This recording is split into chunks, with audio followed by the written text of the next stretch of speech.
Major breaking news has just hit, and it is monumental.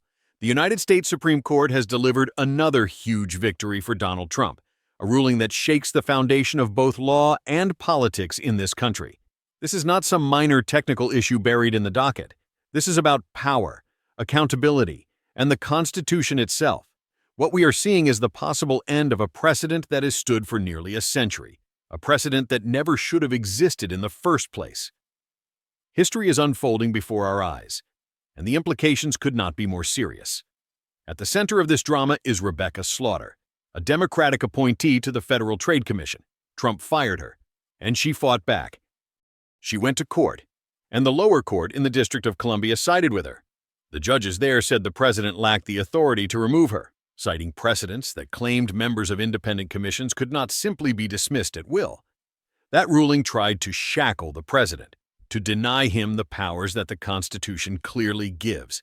Trump rejected it, and the case rose higher until the Supreme Court stepped in and said, "Not so fast. The heart of the issue is simple. Article 2 of the Constitution vests all executive power in the President of the United States. Not in Congress, not in unelected commissioners, not in bureaucratic boards insulated from political accountability. The people elect one president, and that president is responsible for carrying out the laws.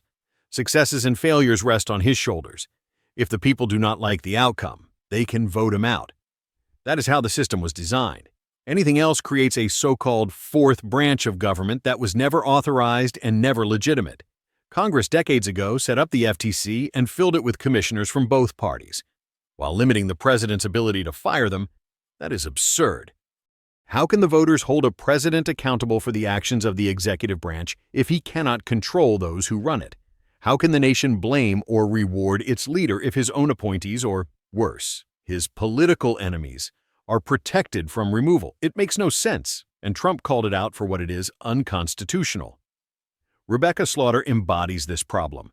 She was appointed by Democrats and supported Democratic priorities. Yet she continued to sit on the FTC under a Republican president opposed to her agenda. When Trump told her she was finished, she ran to the courts, and the DCA judges agreed she should be reinstated. But their reasoning rested on a case from 1935 Humphrey's Executor. That nearly century-old precedent claimed the president could not freely remove commissioners of independent agencies unless Congress allowed it. It carved out an exception that weakened Article 2 and distorted the balance of power. It was judicial invention, not constitutional law, and it has haunted the presidency for generations. The Supreme Court has now intervened. They stayed the lower court's order, which means Slaughter does not get her job back. Trump does not have to act as if she still runs the FTC. More importantly, the court agreed to review Humphrey's Executor itself. This is the core development. The justices signaled that the time has come to ask whether that precedent should be overruled and tossed into the trash bin of history, exactly where it belongs. This moment rivals what happened in 2022, when Roe v. Wade was overturned. It is that level of importance, a turning point for constitutional law. The consequences are sweeping. If Humphrey's Executor falls, the structure of so-called independent commissions will crumble. The president will regain full authority over the executive branch, as the Constitution demands. There will be no more hiding behind boards or commissions, no more pretending the president is responsible, but powerless to remove those undermining him. Accountability will be restored. Power will return to the office that the people actually vote for. This is not just a win for Trump, it is a win for the American system of self-government. This is the stage we are standing on. The court has not yet given its final word, but its actions speak loudly. By granting certiorari, by freezing the lower court ruling, and by agreeing to revisit Humphrey's Executor, the court has made its intentions clear. The tide is turning. It is turning in favor of the Constitution, and it is turning in favor of Donald Trump. The Supreme Court's intervention did not arrive as a paperwork blip. It landed like a gavel-striking stone. By staying the order that would have put Rebecca Slaughter back at the Federal Trade Commission, the justices signaled that the Constitution's architecture is back at center stage. It is a public announcement that decades of improvisation around so-called independent commissions will be measured against Article 2. The message is simple. The justices are not nibbling at edges. They are testing whether the presidency still means what the Constitution says. The questions are plain. Do congressional removal protections for commissioners violate separation of powers? And should Humphrey's Executor, the 1935 carve-out from presidential removal authority, be tossed into the trash bin of history. A companion question asks whether federal courts may block a president's removal of an officer with injunctions or similar relief. Together, these issues strike the heart of the modern administrative state. If the answers favor Article 2, the scaffolding that insulated commissioners from accountability cannot survive serious constitutional scrutiny. The echo to 2022 is deliberate. When Roe v. Wade fell, the lesson was a return to text, history, and structure after years of improvisation. The same current runs here. If all executive power is vested in the president, any island of executive authority beyond presidential reach demands close scrutiny. Independence is not a magic password that erases the Constitution. It cannot turn executive officers into free-floating mandarins. Either the president directs the executive branch, or he does not. And the Constitution answers with painful clarity. Look at practice. Presidents are blamed for what agencies do. Markets react. Headlines scream. Voters respond. Yet for decades, they often could not replace the people steering those agencies. That is not accountability. It is theater. Voters think they chose a direction, but entrenched boards frustrate that choice behind tenure protections. The Slaughter case exposed the contradiction. A Democratic commissioner at the FTC could be reinstated against a president who campaigned against her agenda. While that president absorbed the political costs, if Humphrey's executor falls, the air will change across Washington.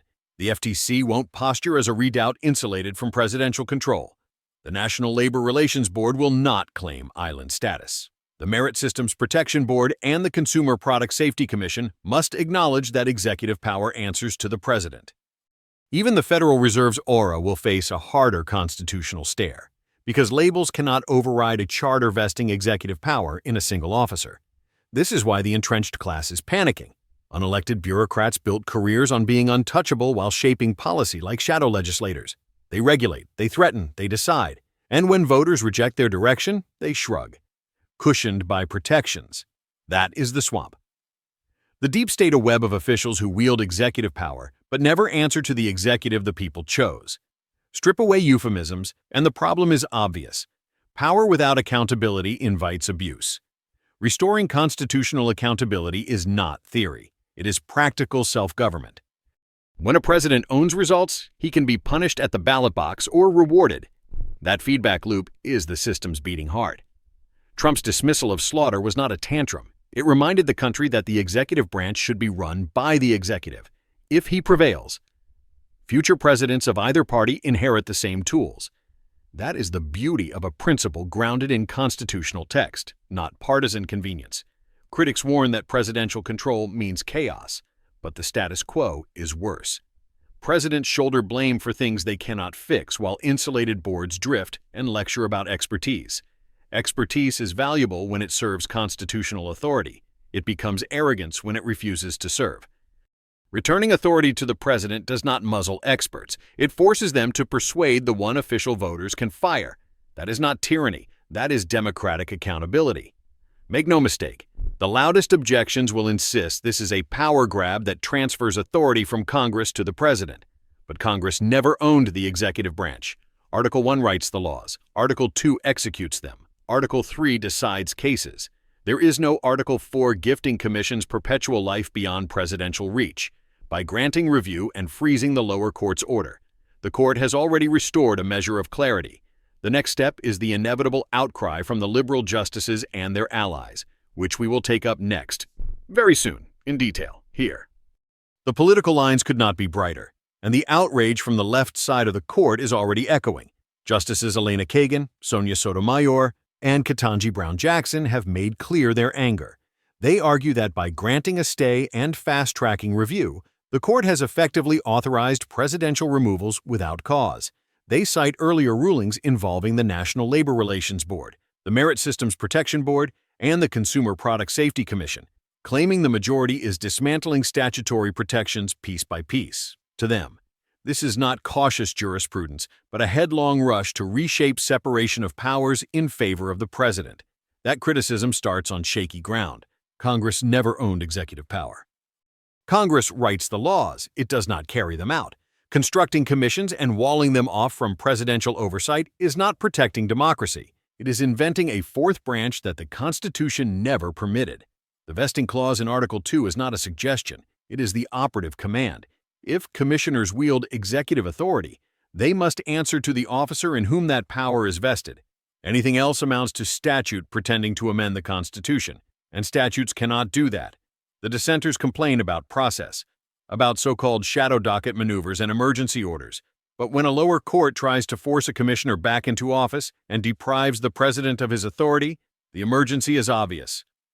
The Supreme Court acted responsibly, halting the disruption before conflicting rulings multiplied. Freezing chaos is not stealth, it is constitutional duty, when the foundations of Article 2 are at stake. Waiting years for the ordinary docket is not prudence, but paralysis. Critics outside the court repeat the familiar warnings. Presidential control means vendettas, instability, purges. No, accountability is not chaos. When the one official chosen by the entire nation hires and fires the officers who enforce the law, the people finally know where to place praise or blame. If the president misuses that authority, voters can punish him. If he delivers, voters can reward him. That loop of responsibility is the living core of self-government.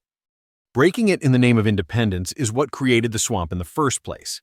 Consider how this fight began. Rebecca Slaughter at the FTC, a Democratic commissioner determined to remain under a president who opposed her program. The lower court tried to force that mismatch into the executive branch. The Supreme Court said, "Stop. Now the justices will review Humphrey's executor directly. If that case is overturned, the administrative state will face a correction almost a century overdue. The president will control the executive branch. Congress will legislate. The courts will decide cases. The clarity will be bracing. The ripple effects extend far beyond the FTC. Boards and commissions that long claimed to be islands will find themselves tied back to the mainland. Policies will gain coherence because leadership will have coherence. Markets will respond to presidential direction without the static of entrenched boards issuing conflicting signals. Experts will continue to play a role, but they will have to persuade the one official who answers to the electorate. That is not tyranny. That is a republic functioning as designed. This moment also vindicates those who warned for years about the unchecked growth of the administrative state. Conservatives, libertarians, and the MAGA base argued that unelected officials were making core decisions without accountability. They called it the deep state, a network of bureaucrats exercising power in the shadows. By striking at the legal shield that allowed it, the court has proved the Constitution still has teeth. Text, structure, and the ballot box matter more than bureaucratic habit. The decision to grant review and stay the lower court is already a victory, but it is also a signal of larger change. The court has framed precise questions that cut to the core whether Humphrey's executor survives and whether courts can block presidential removal. The answers will determine not just the shape of agencies, but the scope of executive power for generations. If the precedent falls, presidents of both parties will inherit a branch they can truly lead, and with leadership comes full responsibility. We stand at a hinge point. The administrative maze may soon be brought back into constitutional alignment. The presidency may be restored to its proper dimension. The unelected machinery that tried to steer the nation without consent is being dragged into the light of accountability. This is already a turning point, and it may yet become a revolution in constitutional law. Very soon, the justices will deliver the ruling that tells us if the text of Article 2 still governs America.